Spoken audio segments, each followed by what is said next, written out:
Today I'm going to show you a really quick and easy everyday eyeshadow look. We're just going to start using our eye primer and we're going to apply it with a dense brush like a cream eyeshadow brush. You just kind of want to pat it on at first and then rub it out, blend it out all over your lid, everywhere that you're going to be applying shadow.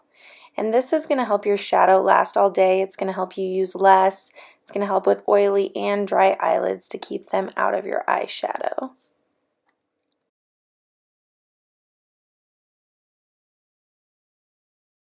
Next, you want to apply a translucent setting powder over the top of your eye primer. Use a blending bud. I actually would use a smaller blending bud than the one I use in this video. Just dab it all over that primer that you just put on. This is going to help set it in place. For our first shade, we're going to apply what we call a transition shade, which is what blends all of your colors together. I'm using a blending brush, which is round and fluffy so that it prevents any harsh lines. For all of these brushes, but especially the blending brush, make sure that you hold your brush toward the bottom and not the top. Holding it at the top will apply too much pressure on the head, and it makes the shadow more compact in some areas. When we hold it at the end, the pressure is relieved and the brush effortlessly glides on our lids, creating a beautiful and diffused gradient. After dabbing your brush in the shadow and tapping off any extra product, start in the outer corner.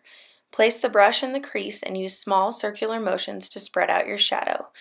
Make sure that you're looking down as you do this so that you're getting a smooth surface. You'll notice if you look upward or out, you crease your lid. Next, apply a light matte base shade using a dense paddle-like brush. This here is called a deluxe brush. Apply this shadow to the lower inner corner of your eye. This is going to keep dark shadows from seeping over into your inner lid.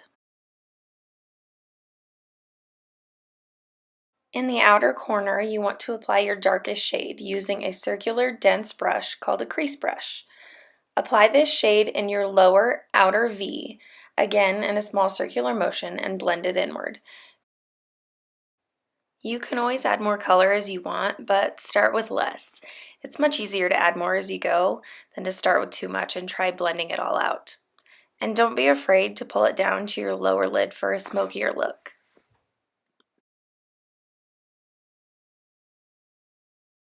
Going back to that deluxe brush in light shade, do the same thing as you did before, this time applying as much or as little shadow as you want for a polished look. Using that fluffy blending brush, start with your darkest shade and blend it all together. You can use a circular motion or a windshield wiper, just whatever feels most natural to you. We're going to finish off our look using our lightest matte or shimmer shadow. Apply it with a dense tip like a brow artist brush. Start in the inner corner and just blend out a tiny bit of shadow to brighten up your look. Then dab the brush again and apply directly under your brow to make a sharp contrast for where your brow line begins. This brightens up your eye as well. Now just pull it all together with eyeliner and mascara.